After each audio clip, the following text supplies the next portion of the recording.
ආයුබෝවන් ආදරණීය දුවේ පුතේ. අද අපි කතා කරන්න යන්නේ 11 ශ්‍රේණියේ 15 වෙනි පාඩම දත්ත නිරූපණය සහ අර්ථකථනය. මම ආරම්භයේදීම මේ සම්බන්ධයෙන් ඔබට පුංචි දේවල් ටිකක් කියන්නම්. අරමුණු විස්තර කරන්නට කලින් සාමාන්‍ය පෙළ විභාගයේදී බොහෝ විට ලකුණු 22ක ප්‍රශ්න මේ පාඩමෙන් අපිට ලැබෙනවා. අපි මේ 11 ශ්‍රේණියේදී කතා කරන්න සූදානම් වන කොටසෙන් පළවෙනි ප්‍රශ්න පත්‍රයේදී ලකුණු 10ක ගණනක් සහ බොහෝ විට ලකුණු 2ක ගණනක්. ඒ කියන්නේ ලකුණු 12ක් ලබා ගන්න පුළුවන් පාඩම් කොටසක් තමයි මේ කතා කරන්න යන්නේ. ඔබට මතක ඇති ඔබ 10 දී කතා කරා මධ්‍යනේ හොයන හැටි, වගුව හදන හැටි. මේකත් බොහෝ විට සාමාන්‍ය පෙළ විභාගයේ දෙවෙනි ප්‍රශ්න පත්‍රයේ ලකුණු 10ක ගානක්. හොඳයි. අපි අපේ පාඩමට යමු එමු. දත්ත නිරූපණය සහ අර්ථකථනය 11 ශ්‍රේණිය. මෙම පාඩම ඉගෙනීමෙන් ඔබට අරමුණු 4ක් එහෙම නැත්නම් ප්‍රධාන වශයෙන් දේවල් 4ක් මම ඔබට කියලා දෙන්න සූදානම් වෙනවා. පන්ති සීමා සහ පන්ති මායිම් සම්බන්ධයෙන්, ජාල රේඛය අඳින හැටි, සංඛ්‍යාත බහුවස්ත්‍රය අඳින හැටි, සමුචිත සංඛ්‍යාත වක්‍රය, චතුර්ථක සම්බන්ධයෙන්. දරුවනේ අද අපි කතා කරන්න යන්නේ මේකේ ජාල රේඛය ඇඳීම සහ ඒ සම්බන්ධ තොරතුරු. මම ඔබත් එක්ක ඉස්සෙල්ලාම කතා කරන්න යනවා, ඔබට මතක් කරන්නට යනවා. ඔබ කුඩා කල සිට කතා කළ දත්ත නිරූපණ ක්‍රම සම්බන්ධයෙන් පුංචි මතකයක් අලුත් කරගෙන අපි එතනින් ඉස්සරහට යමු. ඔබට මේ මම පෙන්නකොට මතක් වෙනවා ඇති. අපි හැමතිස්සෙම තොරතුරක් ගැන කතා කරනකොට දුවේ පුතේ චුට්ටක් හිතේ මවා ගන්න. මේක මේ ගානක් කියලාම හිතන්න එපා. මේක ඇත්ත දෙයක් කියලා හිතන්න. ඇත්තටම මෙහෙම වුණා කියලා හිතන්න. ඊට පස්සේ අපිට ගාන හදන්න හරි ලේසි. මේක හිතේ මවා ගන්න මෙහෙම එකක් වුණා කියලා. මම කියනවා කණ්ඩායමක සිටි ළමයින් පිරිසක් ඒගොල්ලන්ගෙන් අහනවා මේ ඕගොල්ලෝ වැඩියෙන්ම කැමති මොන පාටටද කියලා. මේගොල්ලෝ උත්තර දෙනවා. දෙන උත්තර ටික වගුවේ දාලා තියෙනවා. ඔබට පේනවා රතු පාටට කැමති 7 දෙනෙක් ඉන්නවා, නිල් පාටට කැමති 6 දෙනෙක්. පේනවද වැඩියෙන්ම කැමති මොන පාටටද? මේකේ හැටියට නම් කහ පාටට. අඩුවෙන් කැමති වෙලා තියෙන්නේ කොළ පාටට මේකේ හැටියට. මේ දරුවෝ අපි යමු ඉදිරියට. මේ තොරතුර නිරූපණය කරන්න පුළුවන් ක්‍රම අපි කීපයක් කතා කරමු. අපේ පෙර දැනුම මතක් කරගන්න. මම මේ තොරතුරු ටික නිරූපණය කරලා තියෙනවා චිත්‍ර ප්‍රස්ථාරයකින්. ඔබට මතක ඇති ඔබ 6 දී ඉගෙන ගන්නවා චිත්‍ර ප්‍රස්ථාර. එතකොට මේ ප්‍රමාණය 7 කියන ප්‍රමාණය 6 කියන ප්‍රමාණය චිත්‍ර වලින් දක්වලා තියෙනවා. අපි පැත්තක කියලා තියෙනවා එක රූපයකින් ළමයි දෙදෙනෙකු දැක්වේ. අපි බලමු නිල් පාට. දරුවෝ 6 දෙනෙක් ඉන්නවා නිල් පාටට කැමති. අපි චිත්‍ර ඇඳලා තියෙනවා 1යි 2යි 3යි 2යි 4යි 6යි 6 දෙනෙක් ඉන්නවා. මුලමෙකටයක් රතු පාටට කැමති 2යි 4යි 6යි චිත්‍ර භාගයක්. ඒ කියන්නේ 1යි එතකොට 7යි. එහෙමනම් ඔබට පැහැදිලි ඔන්න දැන් චිත්‍ර ප්‍රස්ථාර අපි චුට්ටක් මතක් කරා.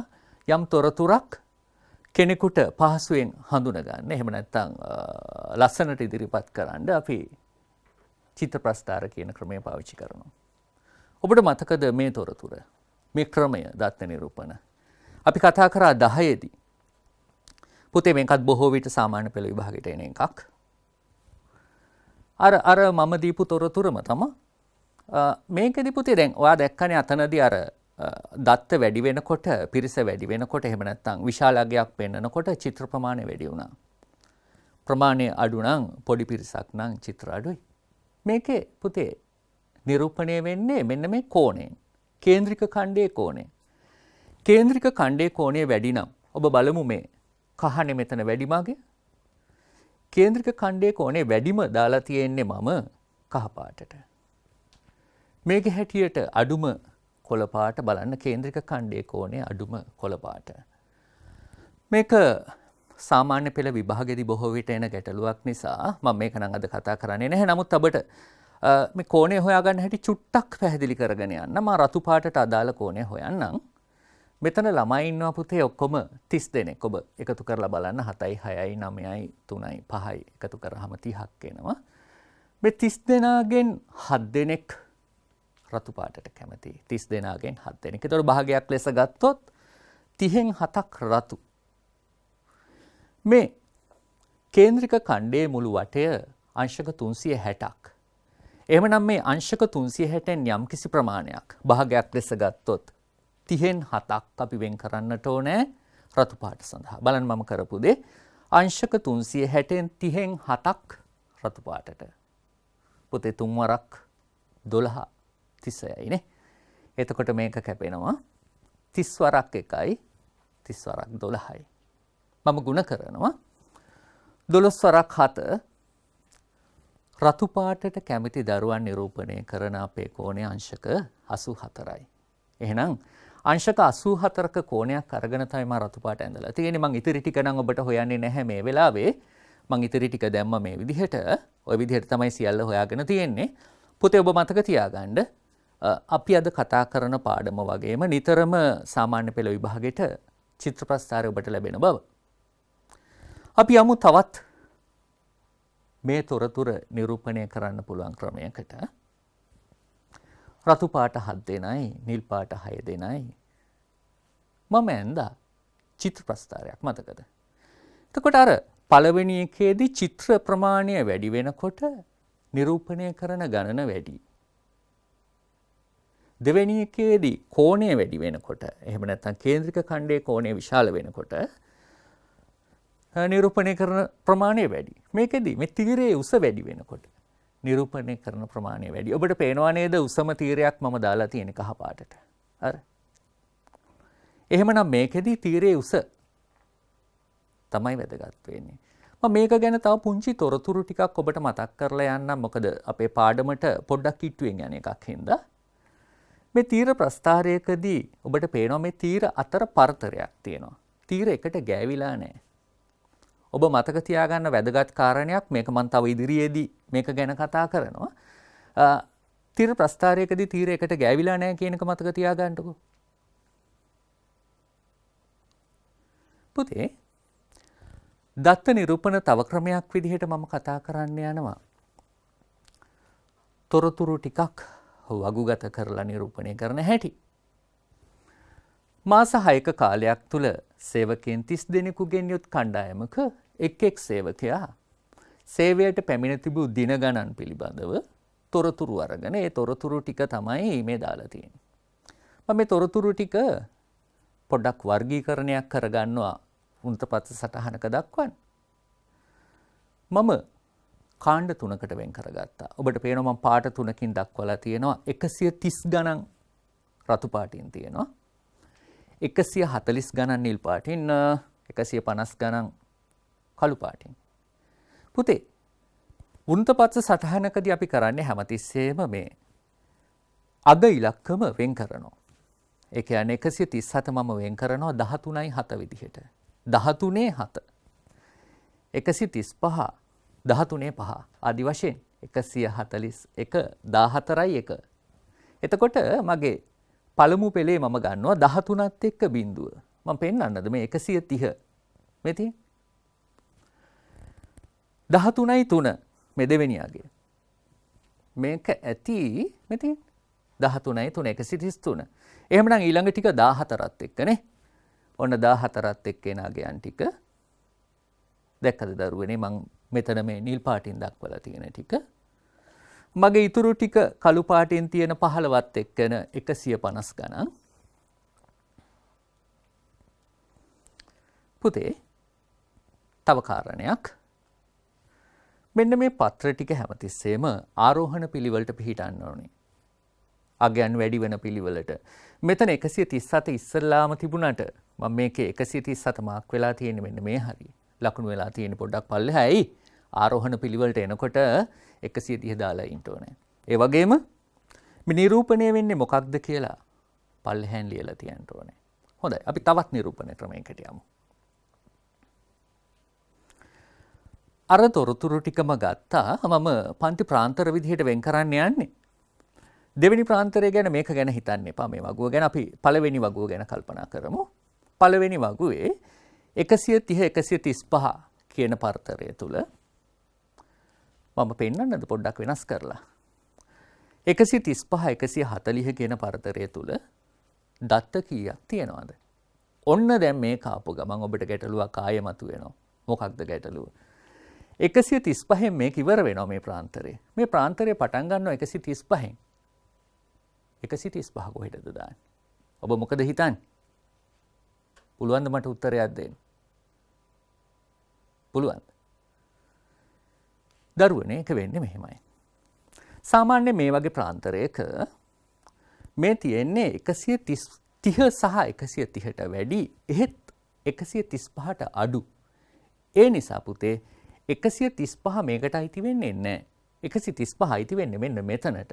ඒ නිසා තමයි ඔබට පේනවාද මම 135 නිල් පාටින් දාලා තියෙනවා. මෙන්න මේ ගොඩට යන්න ඕනේ කියලා. ඕක ගණිතයේදී කියන හැටි මතකද? චුට්ටක් මතක් කරලා යන්නද මම? පරතරයක් ගැන කියනකොට අපි ක්‍රම තුනකට කියන ඔබට මතක් කරන්නම් මම. එකක් මට මේ 130 135 කියන එක ගත්තොත් මම මේක මේ විදිහට කියන්න පුළුවන්. 130ත් 135ත් අතර පුතේ 130ත් 135ත් අතර කියන වචනේ පාවිච්චි කරොත් 130 ගන්නෙත් නෑ 135 ගන්නෙත් නෑ මේ දෙක මැද ටික විතරයි. 130 සිට 135 දක්වා මෙහෙම කිව්වොත් 130 සිට 135 දක්වා මෙහෙම කිව්වොත් පුතේ 130 ගන්නවා 135 ගන්නෙ නෑ. 130 සිට 135 තෙක් 130 සිට 135 තෙක් 130ත් ගන්නවා 135ත් ගන්නවා. දැන් මම ඔයාලට ක්‍රම තුනක් කිව්වා. හොඳයි. මේ තියෙන්නේ පුතේ 130 සිට 135 දක්වා අගයන්. ඒ නිසා මේකට 135 ගන්නෙ නෑ. මම අගයන් ගැනලා දානවා පොඩ්ඩක්. මම දෙකක් දැම්ම පුතේ. 130 135 මේ පරතරය මට හම්බ වෙනවා. මම රතු පාටින් ලකුණු කරලා තියෙනවා අගයන් 1යි 2යි 3ක්. නිල් පාටින් අගයන් 1යි 2යි 3යි 4යි 5යි 6යි 7ක්. මම ඔබට චූටි වෙලාවක් දෙනවා. ඊට ඉක්මනින් මට ගැනලා කියන්න මේ ටික කොච්චර තියෙනවද කියලා. හොඳයි. දාන්නද මං උත්තර? මම දාන්න. නිවැරදි නේද? හොඳයි පුතේ. ඊළඟ වගුවට යන්න. මේ වගුවේ අර තිබ්බ ප්‍රශ්නේ ඔබට මතකද? අපි අතන කතා කරනකොට චූටි දෙයක් කතා කරා මේ 135 කොහෙටද දාන්නේ? ඒකට විසඳුමත් මම කිව්වා. මේකට එමුකෝ. මේකේ 130 134 135 ගැන ප්‍රශ්නයක් නෑ. ඒක තියෙන්නේ මේකේ. එහෙනම් 130 134 මට තියෙනවා අගයන් 1යි 2යි 3යි අගයන් 3ක්. මේ පරතරය අගයන් කලින් සේම 7ක්. ඔබ කලින් සේම ගණින්න දරුවනේ මෙතනින් පල්ලෙහා මේ පරතරවල කීයක් තියෙනවද කියලා. හොඳයි. ගන්නා නේද? ඒ ප්‍රමාණයන්ම නේද තිබුණේ. හොඳයි. මෙන්න මෙතන ඔබට තව ප්‍රශ්නයක් කතා කරලා ප්‍රශ්නයට මං හරි උත්තරයක් දෙන්නේ නැතුව ඉස්සරහට යනවා. තව පුංචි ප්‍රශ්නයක් කතා කරලා ප්‍රශ්නෙට හරි උත්තරයක් දෙන්නේ නැතුව මං ඉස්සරහට යනවා. මේ උත්තරේ මගේ පාඩමේ මග තියෙනවා. පුතේ මේ වගේ තොරතුරු ගොඩක අපිට තිබුණොත් දශම සහිත සංඛ්‍යා. උදාහරණයක් ලෙස 134.2 කොහෙටද දාන්නේ? මේක බැලු බැලමට අපිට පේනවා 134න් ඉවර වෙනවා වගේ. මේක බැලුවහම පේනවා 135න් පටන් ගන්නවා වගේ. එතකොට 134 135 අතර මේ ටික ප්‍රශ්නයක් නේද? 134.2 කොහෙටද දාන්නේ කියලා. ප්‍රශ්නේ හිතේ තියාගෙන ඒ ප්‍රශ්නෙට මම උත්තරයක් අනාගතයේ දෙනවා. අපි ඉස්සරහට යමු. ඔන්න පාඩමේ පහුගිය දේවල් අවශ්‍ය මූලික කරුණු කතා කරලා අපි අවශ්‍යම තැනට ආවා. පුතේ ජාල රේඛය අඳින හැටි. ඔබට මේක දැක්කහම ජාල රේඛය ගැන යම්කිසි දෙයක් අදහසක් චිත්‍රයක් හිතේම වෙනවා ඇති. තීර ප්‍රස්ථාරයක් වගේ කියලාත් හිතෙනවා ඇති. හැබැයි මේක තීර ප්‍රස්ථාරය නෙමෙයිනේ. මම වෙන නමක් දීලා තියෙන්නේ. අපි යමු ඉස්සරහට. පුතේ මේ තොරතුරු හිතේම වා ගන්න. මම ඔබට ආරම්භයේදීම කිව්වා යමක් කතා කරනකොට මේක ඇත්තට වුණා කියලා හිතාගෙන ඔයා එතන ඉන්නවා කියලා හිතාගෙන මේක හිතේම වා ගන්න. ඔන්න කාර්යාලයක්. මේ කාර්යාලයේ තියෙන දුරකථනයක්. මේකෙන් ඇමතුම් ගන්නවා. මේ ඇමතුම් කාල මනිනවා. මැනලා මේ ටික වගුවක දාලා තියෙනවා.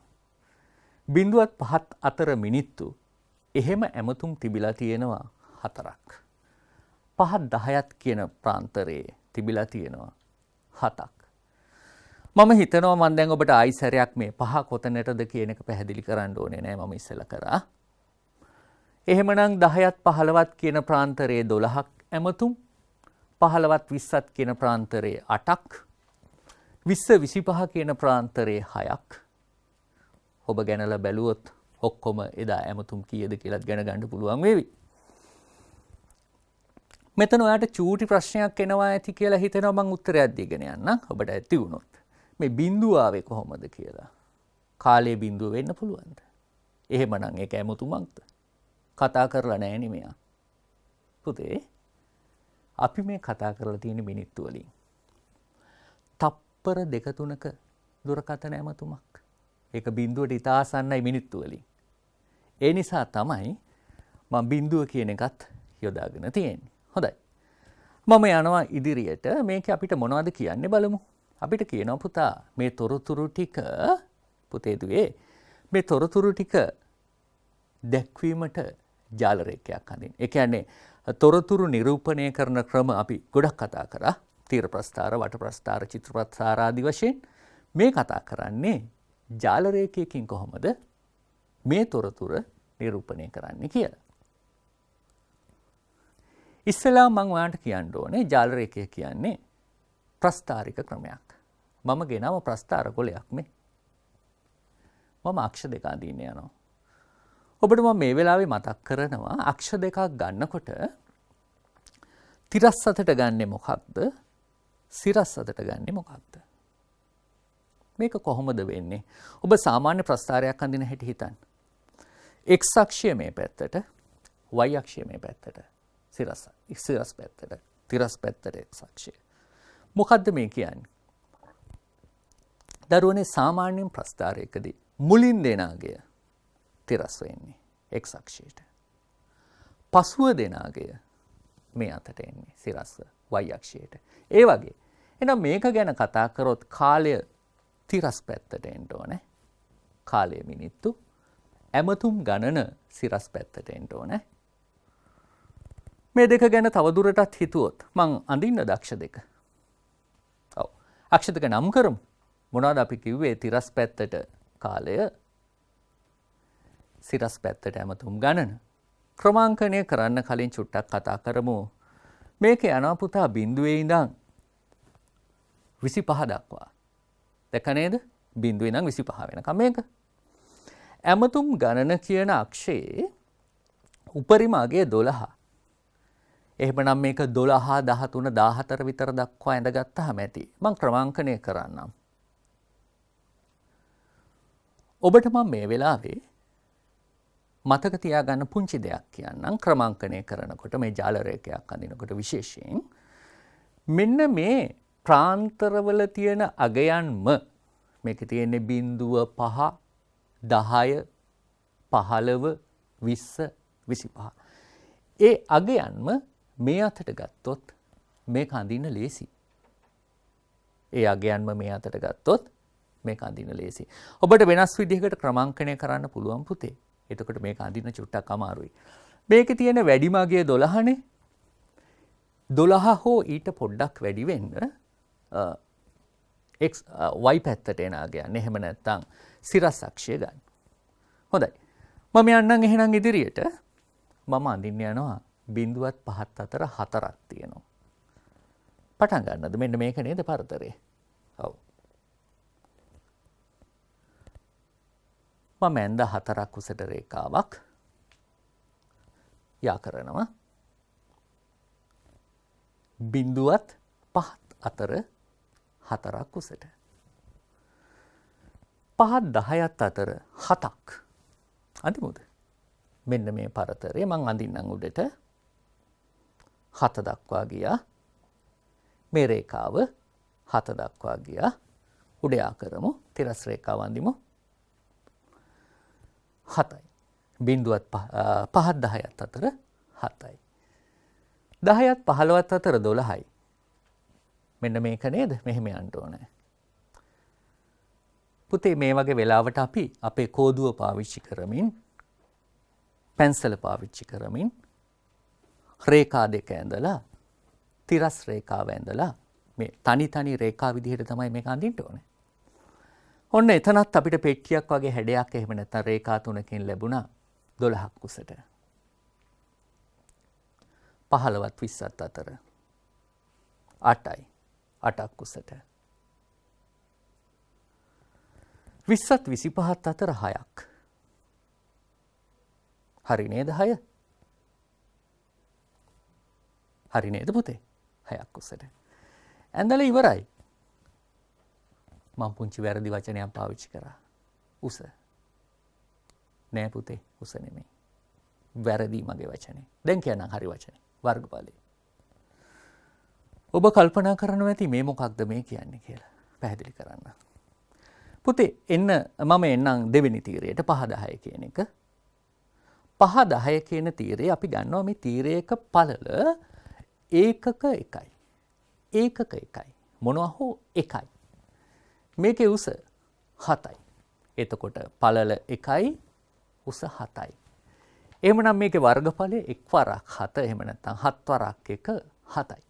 එහෙනම් මේ තීරයේ වර්ගඵලය 7යි. මේ තීරයේ වර්ගඵලය 12යි. මේ තීරයේ වර්ගඵලය 8යි. මේ තීරයේ වර්ගඵලය 6යි. ආරම්භක තීරයේ වර්ගඵලය 4යි. දැන් පුංචි ප්‍රශ්නයක් නේද? මම මුලදී උස ගැන කතා කරමින් හිටියා. ටිකක් වෙලා ගිහිල්ලා මමම කියනවා මේක උස නෙමෙයි වර්ගඵලය. වර්ගඵලය 4යි, වර්ගඵලය 7යි, වර්ගඵලය 12යි, වර්ගඵලය 8යි, වර්ගඵලය 6යි. මේ මොකක්ද? පුතේ තීර ප්‍රස්ථාරයකට වඩා ජාල රේඛයක තියෙන එක ප්‍රධාන වෙනසක් තමයි තීර ප්‍රස්ථාරයකදී අපි ගන්නේ උස. මේකේ ගන්නේ පුතේ උස නෙමෙයි වර්ගඵලය. මේකේ වැදගත් වෙන්නේ උස නෙමෙයි වර්ගඵලය. වර්ගඵලය වැදගත් වෙන්නේ. දැන් මට පුංචි ගැටලුවක් මතුවලා ඇති නේද? ඉතින් වර්ගඵලයත් 7යි කියනවා උසත් 7යිනේ. පුංචි දෙයක් මේකේ තියෙනවා. මම පස්සේ කතා කරනවා තව දුරටත් ඔබ හිතේ තියාගන්න උස නෙමෙයි වැදගත් මේකේ වර්ගඵලය. ඒ වගේම තීර ටික එකට ගෑවිලා තියෙනවා. තීර ප්‍රස්ථාරය වගේ නෙමෙයි. පෙළ පොතේ ගානක් හදන්නයි ලෑස්ති වෙන්නේ. ඔබ පොත් ටික තියෙනවා නම් කමක් නැහැ පුතේ මම පොත පෙන්නන්නම්. ඔබේ 106 වෙනි පිටුවේ තියෙනවා ඔබේ ළඟ පොත නැත්තම් මං ගාන කියවන්නම්. එක්තරා ප්‍රදේශයක කාලගුණ මධ්‍යස්ථානයකින් රැස් කළ තොරතුරු ඇසුරෙන් සකස් කළ සංඛ්‍යාත ව්‍යාප්තියක් පහත දැක්වෙනවා. මෙම තොරතුරු ජාල රේඛයකින් දක්වන්න. පොඩ්ඩක් මේක මම අර මුලදී කිව්වාසේ එකපාරටම ගානක් හදන්නේ නැතුව මේ අවස්ථාව පොඩ්ඩක් හිතට ගමු. වර්ෂාපතනය මනිනවා. ඔබ දන්නවා වර්ෂාපතනය සාමාන්‍යයෙන් අපි මනින්නේ මිලිමීටර වලින්. සතියක් තුල වර්ෂාපතනය මිලිමීටර වලින්. මිලිමීටර් 10 20 කියන පරතරයේ 5ක්. මතකද කිව්ව 10 සිට 20 දක්වා. 20ත් 30ත් අතර සති 6ක්. 30ත් 40ත් අතර සති 15ක්. ඔහොම ගිහිල්ලා අන්තිමට 70ත් 80ත් අතර සති 4ක්. මෙන්න මේ තොරතුරු ටික සඳහා ජාල රේඛයක් අඳින්න යන්නේ.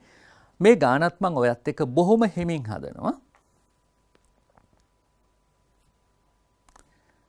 හෙමින් වැඩ කරමු. හෙමින් වැඩ කරමු. හැබැයි මාත් එක්ක වැඩ කරන්න. මාත් එක්ක වැඩ කරන්න මේක තේරුම් ගන්න. අක්ෂ දෙක ගමු. ඔබ දන්නවා වර්ෂාපතනය තමයි තිරස් අක්ෂයට එන්න ඕනේ. සති ගණන තමයි සිරස් අක්ෂයට එන්න ඕනේ. ගමුද අක්ෂ දෙක? මම ගන්නම්. අක්ෂ දෙක ගත්තා. අක්ෂ දෙක නම් කරමු සහ අක්ෂ දෙක ක්‍රමාංකනය කරමු. 10 20 30 40 80 දක්වා. ඔබට මම මීට කලින් ගණනේදී කිව්වා තිරස් අක්ෂයේ මේ තියලා තියෙන අගයන් ඒ විදිහටම ගමු කියලා. අපිට හරිම ලේසි එහෙම ගත්තාම එහෙනම් අපි ගන්න වෙනවා 10 20 30 40 80 දක්වා. සංඛ්‍යාත ටික ගමු. සති ගණන. පුතේ වැඩිම ගණන කීයද මේකේ තියෙන? දරුවනේ වැඩිම ගණන 15 නේද? එහෙමනම් මේ අක්ෂයේ 15 හෝ ඊට ආසන්න ගණක් චුට්ටක් වැඩි ගණක් 16 කමක් නැහැ. ක්‍රමාංකණය කරමුද? වර්ෂාපතනේ බලන්න මං කියපු ටිකමයි මේ දාලා තියෙන්නේ 80න් මං ඉවර කරලා තියෙනවා. ඔබට ඉඩ තියෙනවා නම් 90 දක්වා ගියාට කමක් නැහැ. අපි අනෙක් අක්ෂය ක්‍රමාංකණය කරමු. මට උපරිම අගය තිබුණේ 15. මම 15 දක්වා ගිහිල්ලා තියෙනවා. ඔබට ඉඩ තියෙනවා නම් 16 හෝ 17 ගියාට කමක් නැහැ. ඒ වගේම මම මේ වෙලාවේ කියන ඔබට මේක ප්‍රස්ථාර කොලයක ඇඳිය යුතුම නැහැ. ඔබට මේක කොටු රූල් කොලයක අඳින්න පුළුවනි. හෝ සාමාන්‍ය පෙළ විභාගයේදී සාමාන්‍යයෙන් කොටු සහිත කොලයක් ඔබට දෙනවා. ඔබේ බොහෝ විට පළවෙනි ප්‍රශ්න පත්‍රයේ තමයි මේ ගාන එන්නේ. ඒකෙදි ඔබට කොටු ජාලයක් දීලා ඒකේ තමයි අඳින්න කියන්නේ. ඒකින්ද බය වෙන්න එපා මේක අඳින්න පුළුවන්. එහෙනම් අපි අඳින්න පටන් ගමු. 10ත් 20ත් පරතරයේ මෙන්න මේ පරතරයේ 5ක්. ඊළඟ පරතරයේ 6ක්. ඊළඟ පරතරයේ 15ක්. උඩටම ගියා නේද? ඊළඟ පරතරයේ 10ක්. හරි නේද 10? ඔව්. ඊළඟ පරතරයේ 7ක්. 7 හරිද බලන්න? හරි. ඊළඟ පරතරයේ 5ක්. ඔව්. ඊළඟ පරතරයේ 4ක්. බලන්න ඔබ මාකී ලක්ෂණ මේවයි තියෙනවද කියලා. මම කිව්වා තීරයකට ගෑවෙන්න ඕනේ. තීර ප්‍රස්ථාරය වගේ නෙමෙයි. තීරයකට ගෑවිලා තියෙනවා. වර්ගඵලයේ වැදගත් බව කීවා තාම නම් හැබැයි ඔබට ඒ ගැන අදහසක් නැතුව ඇති. තාමත් ඔබ උස ගැන තමයි හිතනවා ඇත්තේ. කමක් නැහැ. දැනට එහෙම හිතා ගන්නකො. තව ඉස්සරහට යමු. එහෙනම් දරුවනේ අපි ඊළඟ ගානට ඇවිල්ලා ඉන්නවා. ළමයින් සමූහයක උස පිළිබඳ තොරතුරු දැක්වෙන මම ඔබට කීවා මේ ගානක් හදනකොට තොරතුරු ටික හිතට ගන්න පොඩ්ඩක් මවා ගන්න කියලා. ඔබට මතක ඇති මේ පුංචි කාලේ 1 2 පන්තිවලදී උස මැනලා සටහන් කර ගන්නවා ටීචර්. එතකොට 100 104 අතර සෙන්ටිමීටර වලින් 104 108 අතර 108 112 112 116 මෙන්න මේ පරතර වලින් තමයි සෙන්ටිමීටර උස තිබිලා තියෙන්නේ මේ ළමයින්ගේ. මේ උස කියන්නේ උස කියන රාශිය සන්තතිකයි. ඔබට මතකද සන්තතික විවික්ත අතර වෙනස? චුට්ටක් කතා කරලා යමුද? මේ උස කියන රාශිය ගත්තාම අපි හිතමු සෙන්ටිමීටර 108ක දරුවෙක් ඉන්නවා. සෙන්ටිමීටර 109ක දරුවෙකුත් ඉන්නවා. මේ 108යි 109යි කියන දරුවෝ දෙන්නගේ උස අතර තව ඊට අතර ඒ කියන්නේ 108ට වැඩි එහෙත් 109ට අඩු අය ඉන්න පුළුවන්ද? පුළුවන් නේද? කී දෙනෙක් ඉන්න පුළුවන්ද? ඕනෑ තරම් ඉන්න පුළුවන්. කොච්චර අගයන් තියෙන්න පුළුවන්ද? ඕනෑ තරම් අගයන් තියෙන්න පුළුවන්. එහෙමනම් යම් කිසි අගයන් දෙකක් අතර ඕනෑ තරම් අගයන් එහෙම නැත්නම් තවත් අගයන් ඕනෑම අගයක් පිහිටිය හැකිනම් අන්න ඒ වගේ අගයන් තමයි සන්තතික අගයන් වෙන්නේ. එතකොට මේ උස කියන රාශිය සන්තතික අගයක්. පැහැදිලිද ඔබට? එතකොට සන්තතික විවික්ත කියන අගයන් වර්ග දෙකේදී රාශීන් දෙකේදී උස කියන රාශිය සම්බන්ධයෙන් තමයි අපි මේ ගානේදී කතා කරලා තියෙන්නේ. හොඳයි. අපි මේ ගානේ තව ඉදිරියට යමු. ජාල රේඛයක් අඳින්න කියනවා. කරමු නේද? අක්ෂ දෙක අඳිමු. මම හිතන්නේ මම ලොකුවට විස්තර කරන්න ඕනේ නැහැ. උස ඒවි මේ පැත්තට. ළමයි ගණනය ආවි මේ පැත්තට. පුතේ පුංචි ප්‍රශ්නයක් තියෙනවා. පුංචි ප්‍රශ්නයක් තියෙනවා. බරපතල ප්‍රශ්නයක්ද වන්දා. මේ බලන්න. මේක පටන් ගන්නේ 100. බිඳුවෙන් පටන් ගත්තොත් අපි ලොකු අමාරුවක වැටෙනවා නේද? මේ කියන්නේ 4න් 4. 100 104 104 108 108 112. 4න් 4 යන්නේ. පුතේ බලන්නකෝ. ලොකුම ප්‍රශ්නයකට අපි මුහුණ දෙනවානේ. මොකක්ද? කොහොමද එහෙම අගයන් දක්වන්නේ? බිඳුවේ ඉඳන් 100 වෙනකන් 4 ඒවා කීයක් තියෙනවද? 4 ඒවා 25ක් තියෙනවා. එහෙමනම් අපිට 100 පටන් ගන්න වෙන්නේ මෙතනින් පටන් අරගෙන ගොඩාක් ඈතට ගිහිල්ලා නේද? ඉතින් මෙච්චර දුරක් යන්නේ කොහොමද? ඒ වගේ වෙලාවට අපිට පුළුවන් ඒ අක්ෂය අකුලන්න. බලන්න මම මෙතෙන්ට දානවා සංකේතයක්. දැක්කද ඇඳපු හැටි? මම ආයිසරයක් පෙන්නන්නම් ඔබට. දැක්කද ඒ සංකේතය? මේ සංකේතෙන් කියන්නේ දරුවනේ ඒ බිඳුවේ සිට 96 මම මෙතන 96න් පටන් අරන් තියෙන්නේ බිඳුවේ සිට 96 දක්වා තියෙන තොරතුරු ටික එහෙම නැත්නම් අගයන් ටික අකුලලා තියෙන්නේ. මොකද ඒ ටික අපිට ඕනේ නැහැ. ඒ ටිකේ තොරතුරු අපි ළඟ නැහැ. ඒක අපිට ඕනේ නැහැ. එහෙමනම් මතක තියාගන්න පුතේ. මේ විදිහට යම් අගයන් සමූහයක් පටන් ගන්න ටිකක් ඈතින් නම් ඒ අක්ෂය අකුලන්න පුළුවන්. ඇත්තටම මගේ මේ ගණනේ බලාපොරොත්තුව ඒ අක්ෂය ඇකිලිය හැකි බව ඔබට කියා දෙන්න. එහෙමනම් අඳින්න පටන් ගමු. 100ත් 104ත් අතර 3යි. 104ත් 108ත් අතර 5යි. 108 112 8යි. ඊළඟ පරතරේ 9යි. ඊළඟ පරතරේ 7යි.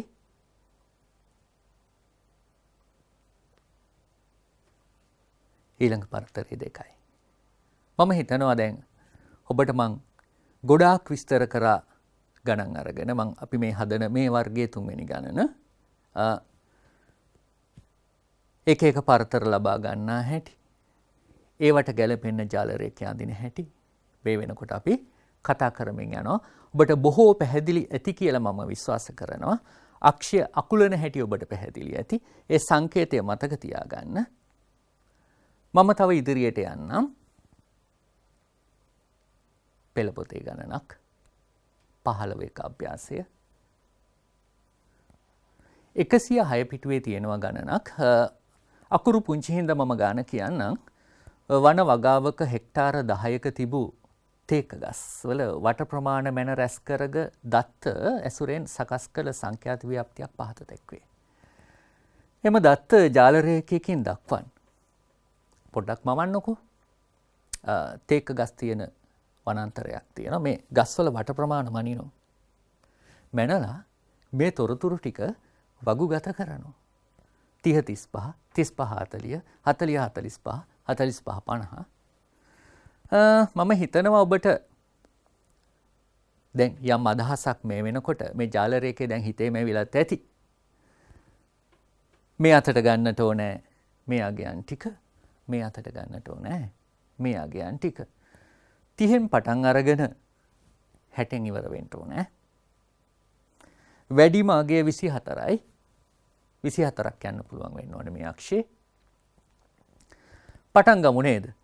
මෙතනත් පුතේ අර ගැටලුව තියෙනවා. මොකක්ද? 30න් පටන් ගන්න නම් 0.5 5 10 10 15 15 20 20 25 25 30 මම මේ ටික ඔක්කොම අකුලලා තියෙනවා. බලන්න.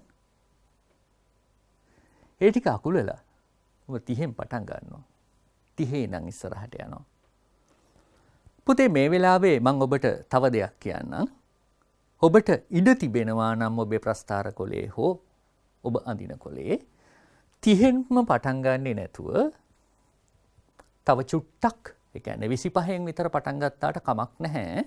මොකද සමහර වෙලාවල් වලදී මේක වැදගත් වෙනවා. මේ ගානේ නම් වැදගත් නැහැ. මම ඒකේ වෙලාවට කියන්නම්. අපි අඳිමුද එහෙනම් 30ත් 35ත් අතර 6යි. මම ක්‍රමාංකණය කරලා තියෙන්නේ නම් පොඩ්ඩක් ඈතින් ඈත නේද? 35 40 අතර 8යි.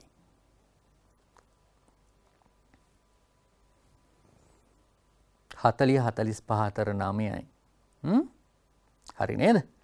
මෙන්න මෙතනනේ පුතේ 10. 8 10 එහෙනම් මේ මැද තමයි 9. එහෙනම් 15යි 45 50 අතර පැහැදිලි ඇති. 50 55 අතර 24යි. 21ක් නේද අන්තිමට? පැහැදිලි නේද ජාල රේඛය?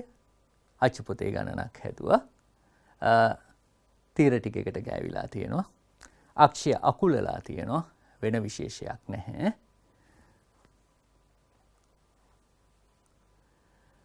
පන්ති සීමා පන්ති මායිම් බවට පත් කිරීම.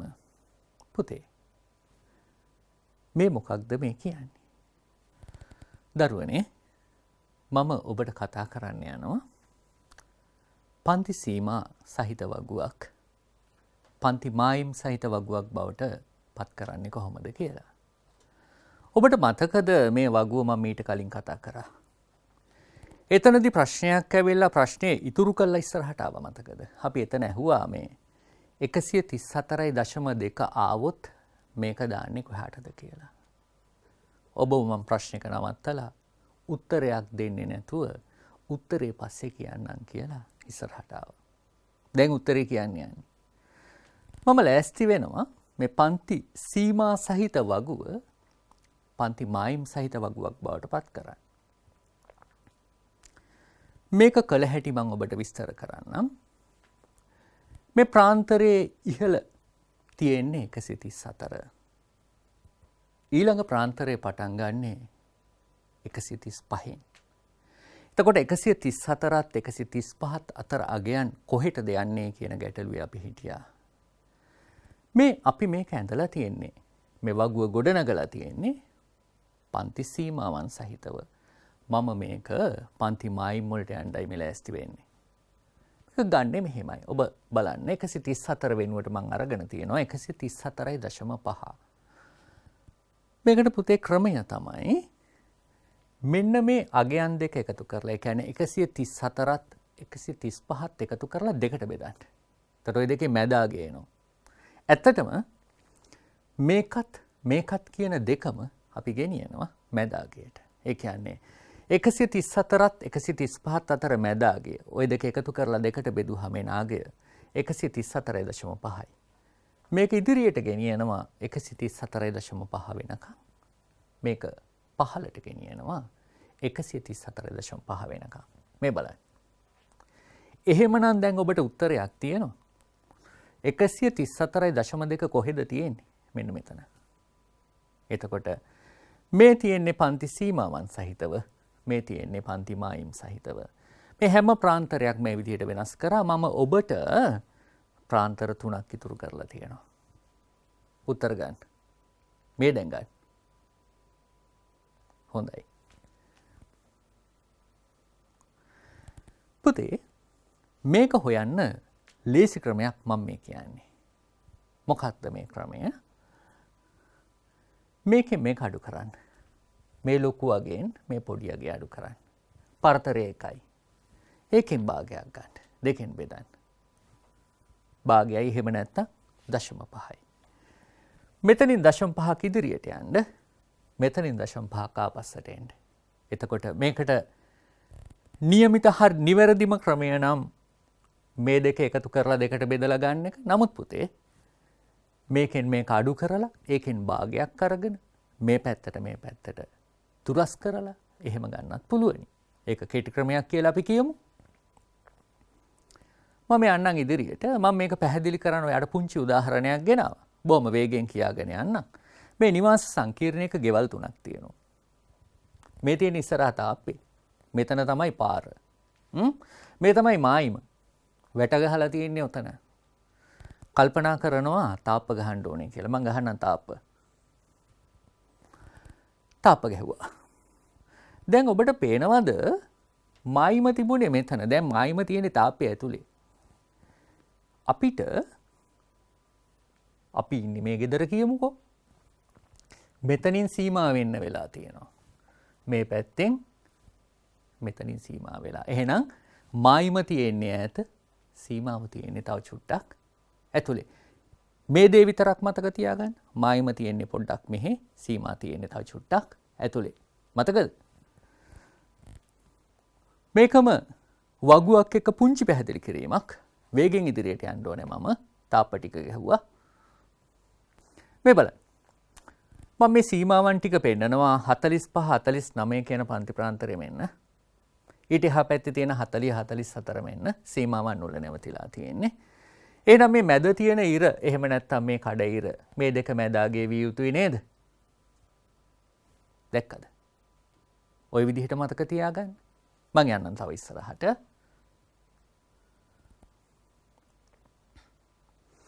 එහෙමනම් 59 67 කියන පන්ති ප්‍රාන්තරයේ ඉහළ සීමාව පහළ සීමාව. පුතේ සීමා තියෙන්නේ මෙහෙනේ. එහෙනම් මේක ඉහළ සීමාව වෙන්නේ අර 67. පහළ සීමාව වෙන්නේ අර තියෙන 59. මේකම මෙහෙම ඇහුවොත් 59 67 පන්ති ප්‍රාන්තරයේ ඉහළ මායිම මොකක්ද පහළ මායිම මොකක්ද? ඔබට මතකයි මායිම තියෙන්නේ පොඩ්ඩක් එහා පැත්තේ. මෙන්න මෙතන 67.5 පහළට આવොත් 58.5. අලුත් ගානකට යමු. යම් කාලයක් තුල මාර්ගයක ගමන්ගත් වාහනවල වේගය පිළිබඳ මැනගත් තොරතුරු ටිකක් මං හිතනවා දැන් අපිට ටිකක් වේගෙන් කතා කරන්නත් පුළුවන් ඔබ යම් මට්ටමක ඉන්න හින්දා කියලා. මේ වගුවේ විශේෂයක් ඔබ දැක්කාද? ඔව්ද? මොකක්ද විශේෂය? ඔබට පේනවාද 29න් ඉවර වෙලා 30න් පටන් ගන්නවා. 39න් ඉවර වෙලා 40න් පටන් ගන්නවා. මැද හිස් තැනක් එක්ක. අඳින්න යමුද බලන්න ජාල රේඛයක් මොනවා වෙයිද කියලා. මං අඳින්නම්. මම මේකට වර්ණ යොදා ගත්තා. ඔබට මං නැවතත් කියනවා ජාල රේඛයට වර්ණ යොදා ගන්නේ නැහැ. ඔබට පැහැදිලි කරන්න තමයි, ඔබට පැහැදිලිව පේන්න තමයි මම මේ වර්ණ දැම්මේ. මේක ප්‍රාන්තරයේ 20 29. බලන්න මං 20 ඉඳන් 29ට ඇඳලා ඊළඟ එක පටන් අරන් තියෙන්නේ 30න්. මේ බලන්න. මැද පුංචි පරතරයක් නේද? හිස් තීරුවක් නේද? ඔබට මං කිව්වා නේද මෙහෙම තියෙන්න බෑ කියලා. ඔව්. වරදක් තියෙනවා නේද? ඔව්. තීර ප්‍රස්ථාරයක මෙහෙම තියෙන්න පුළුවන්. ජාල රේඛයක මෙහෙම තියෙන්න බෑ. එහෙමනම් පුතේ අපිට මේ වගේ වගුවක් දුන්නොත් අපි මේ වගුව පන්ති මායිම් බවට පත් කරන්න ඕනේ. ඔන්න මම පන්ති මායිම් බවට පත් කරා. ඔබටත් දෙකක් ඉතිරි කරා. මොහොතක් පුරවන්න මේ දෙක. මම යන්නම් ඉදිරියට. පන්ති මායිම් සමග මේ ගාන අඳින්නයි මගේ සූදානම. ඔබට නැවත විස්තර කරන්න දෙයක් නැහැ. තිරස් අක්ෂයට මේ අගයන් ටික, සිරස් අක්ෂයට මේ අගයන් ටික. මතක තියාගන්න තව කාරණයක්. මේ පන්ති මායිම් ලබා ගත්තට පස්සේ පුතේ මෙන්න මේ අගයන්ම මෙතෙන්ට යොදා ගන්න. එතකොට ඔබට අඳින්න ලේසියි. එහෙම නැති වුණොත් මේක අඳින්න ගිහිල්ලා ලොකු අමාරුවක් වැටේවි. මං අඳින්නම්. 19 29.5 12යි. 29.5 39.5 18යි 12යි 21යි 16යි. නිවැරදි නේද? එහෙනම් මේ ගානේ තිබ්බ පාඩම තමයි පන්ති සීමා සහිත වගුවක් අපි හැමතිස්සෙම පන්ති මායිම් බවට පත් කරලා තමයි ජාල රේඛය අඳින්න ඕනේ. මම හිතනවා ඔබට ගාන තේරුණා කියලා. මම මේ අර කී දේ බොහොම කෙටියෙන් කියන්න යන්නේ. මේක අඳින්න එපා පුතා වැරදි. හිස්තැන් තියෙන්න බෑ. මේක නිවැරදි. ඔළුවට ගත්තා නේද? යමු ඊළඟ ගානට. පෙළ පොතේ දෙවෙනි ගාන 15 අභ්‍යාසයේ මේකේ තියෙන විශේෂත්වය තමයි මේකත් 29න් ඉවර වෙලා 30න් පටන් ගන්න පන්ති ප්‍රාන්තර අතර හැමතිස්සෙම හිස් තැනක් තියෙන පන්ති සීමාවන් සඳහා ඇඳපු පන්ති ප්‍රාන්තර සහිත වගුවක්. මම දෙකක් ලියලා තියෙනවා පන්ති මායිම් වලින්. ඔබටත් කීපයක් ඉතිරි කරලා. උත්තර ටික කියනවද ටක් ගාලා? ඔව් වේගෙන්. හරි. එහෙනම් මේවා නේද ඔබට ආපු උත්තර? අපි මේක අඳින්න ගමු. මේ ප්‍රාන්තරය තුල 5යි. ඔබ දැක්කාද මම මේ ඇවිත් තියෙන අගයන්ම මේකේ ලකුණු කර ඇති බව? ඒ වගේම ඔබ දැක්කා නේද මම අකුලා ඇති බව?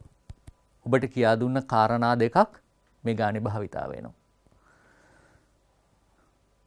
පැහැදිලි නේද ඔබට ගණන? ඔව්. තව දුරටත් ඉදිරියට ගමන් කරමු. අපි 15 අභ්‍යාසයේ 106 පිටුවේ 4 වෙනි ගණන. මේකත් ඔබට බැලූ බැල්මටම පේනවා ඇති 12-13 පරතරයක් ඇති බව. එහෙමනම් මම දිගට කතා කරන්නේ නැහැ. ඔබ දන්නවා දැන් මේක පන්ති මායිම් සහිතව සකසා ගත යුතු බව. ඔබට මං කීපයක් ඉතුරු කරා. ඔව් මම දාන්නම් උත්තර. යමු ඉදිරියට. මම හිතනවා දැන් මට පොඩ්ඩක් වේගෙන් යන්න පුළුවන් ඔබට හුරු නිසා කියලා. මෙන්න මේ පරතරය තුල 4යි. ඊළඟ පරතරයේ 6යි. ඊළඟ පරතරයේ 15යි. 15 ඒවා දෙකක් තියෙනවා. ඊළඟ පරතරයේ 10යි. 7 එකක් තියෙනවා. 3 තීරයක් තියෙනවා. ගණන සම්පූර්ණයි. තීර ටික එකට ගෑවිලා තියෙනවා. අලුත් ගණනකට යන්නයි ලෑස්තිය. සංචාරක ආයතනයක් නගර සමූහයක උෂ්ණත්වය වගුගත කරලා තියෙනවා. වගුවේ විශේෂයක් තියෙනවා. දැක්කද? දැක්කද? මම කියන්නද? මේ බලන්න පුතා. 6-9 කියන්නේ 3ක පරතරයක්. 9-12 කියන්නේ 3ක පරතරයක්. 12-15 කියන්නේ 3ක පරතරයක්. නමුත් 0.6 කිව්වහම 6ක පරතරයක්. පුංචි ගැටලුවක් තියෙන බව ඔබට පැහැදිලි ඇති. මම අඳින්න පටන් ගන්නවා. මෙන්න මෙතනත් පරතරය වෙනස්. 21-30 කියන්නේ 3ක පරතර 3ක්. 3 3ක්. හැම තැනම තියෙන 3 පරතර. මෙතන තියෙන 6 පරතරයක්. 3 ඒවා 2ක්. මෙතන තියෙන 9ක පරතරයක්. 3 ඒවා 3ක්. මම ගැටලු සහගත පරතර දෙක. මේකේ පරතරය වැඩි. මේකේ පරතරය වැඩි. ගැටලු සහගත පරතර දෙක අඳින්නේ නැතුව අනිත් ටික ඇඳා. ඔබට බැලු බැලමට හරි කියලා පේනවා ඇති. අර ගැටලු සහගත දෙක දැන් අඳින්න. වර්ණ යොදාගත් ඔබට පැහැදිලි කිරීම සඳහා 0.6ත් අතර 12යි. මම ඇඳ 12ට. මේකේ වැරද්දක් තියෙනවා. මං කියනවා යාට වැරද්ද. පුතේ වාට මතකද ආරම්භයේදී මම කිව්වා ඔන්න මම කියපු දේ වැදගත් වෙන තැන. ආරම්භයේදී මම කිව්වා මේකේ උස නෙමෙයි අපිට වැදගත් වර්ගඵලය කියලා.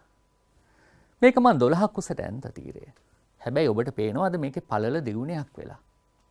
පළල දුගුණයක් වෙලා කියන්නේ මේක තීර දෙකකට සමානයි. ඇයි? 12ක් උස තීර දෙකක් ඇඳලා වගේ. මේ බලන්න. එහෙමනම් මේකේ වර්ගඵලය 12 නෙමෙයි. මේකේ වර්ගඵලය 24යි. ඔන්න වැරද්ද. ඔන්න වැරද්ද. ඔන්න වැරද්ද නිවැරදි කරමු. එහෙමනම් 6ක් කුස තීර 2ක් වුණොත් අපිට ලැබෙනවා නේද පුතේ 12 කියන වර්ගඵලය. එහෙමනම් මම මොකද කරන්නේ? පළල දෙගුණයක් වෙච්ච හින්දා උස ඒකෙන් අඩක් කරනවා. එහෙනම් පළල දෙගුණයක් වෙනකොට උස දෙකෙන් බෙදලා ගන්න ඕනේ. එතකොට නිවැරදි වර්ගඵලය ලැබෙනවා. එහෙනම් මේ ගැන හිතන්න. මේක නිවැරදිද? නැහැ නේද? 12ක් උස තීර 3ක් වගේ මේ තියෙන්නේ. නිවැරදි වර්ගඵලය වෙන්න නම් මොකද වෙන්න ඕනේ? දැන් ඔබට තේරෙනවා. මොකද වෙන්න ඕනේ? මේ 12 උස 3ෙන් බෙදන්න ඕනේ. එතකොට අපිට මේක අඳින්න වෙන්නේ 4ක් උසට. මේකේ වර්ගඵලය දැන් 3යි මේ පැත්තට, මේ පැත්තට 4යි, 3 වරක් 4 12යි. වැදගත් වෙන්නේ වර්ගඵලය, වැදගත් වෙන්නේ උස නෙමෙයි. ඔන්න මම නිවැරදි රූපයට ගියා. මොකද ඉස්සෙල්ල රූපයත් එක්ක ඔබට වැරදි අදහසක් ඒවි රූප පාට කරන්න ඕනේ කියලා. මම නැවත පෙන්නන්නම් ඔබට. මෙහෙම ඇන්දොත් වැරදි. ඒකට මේ උස නෙමෙයි පුතේ ගන්න ඕනේ. වර්ගඵලයයි වැදගත් වෙන්නේ. ඒ නිසා නිවැරදි රූපය මේක. මම මේ ඔබට පෙන්නන්නේ අපේ දරුවෝ නිතරම වරද්දන තැන්. පුතේ මම යනවා 15 කියන අභ්‍යාසයේ 107 පිටුවේ තියෙන 5 වෙනි ගණනට. එක්තරා ගමක නිවාස 75ක් 2015 ජනවාරි මාසය තුල භාවිතා කළ විදුලි ඒකක ගණන පිළිබඳ රැස්කර තොරතුරු තමයි මේ දක්වලා තියෙන්නේ. ඔබට හොඳට බැලුවොත් පේනවා ඇති මේ අන්තිම පන්ති ප්‍රාන්තරයේ තරම වෙනස් කියලා. 60 100 10 20 10ක පරතරයක් 20 30 10ක පරතරයක් ඔහොම ගිහිල්ලා 60 100 කියන්නේ 10 ඒවා 4ක්. පරතරය 4 ගුණයක් වෙලා. ඔබ හිතන්න පරතරය 4 ගුණයක් වෙනකොට උස මොකද වෙන්න ඕනේ? උස 4ෙන් බෙදන්න ඕනේ. එහෙමනම් මෙන්න මේ 12 කියන අගයට මොකද වෙන්න ඕනේ පුතේ? මේක 4ෙන් බෙදන්න ඕනේ. කීයක් වේවිද? ඔව් කීයද? 12 4ෙන් බෙදුවොත් 3ක් වෙන්න ඕනේ. උස මම මේක අදින්න පටන් ගන්නම්. පළවෙනි තීරය කිසි ගැටලුවක් නැහැ. දෙවෙනි තීරය කිසි ගැටලුවක් නැහැ. කිසිම ගැටලුවක් නැහැ ඊළඟ එක. 16 කිසිම ගැටලුවක් නැහැ. 12 කිසිම ගැටලුවක් නැහැ. අන්තිම 12 තමයි පුතේ ගැටලුව. උස 12 නෙමෙයි 4ෙන් බෙදුවාම උස 3යි. දැක්කද?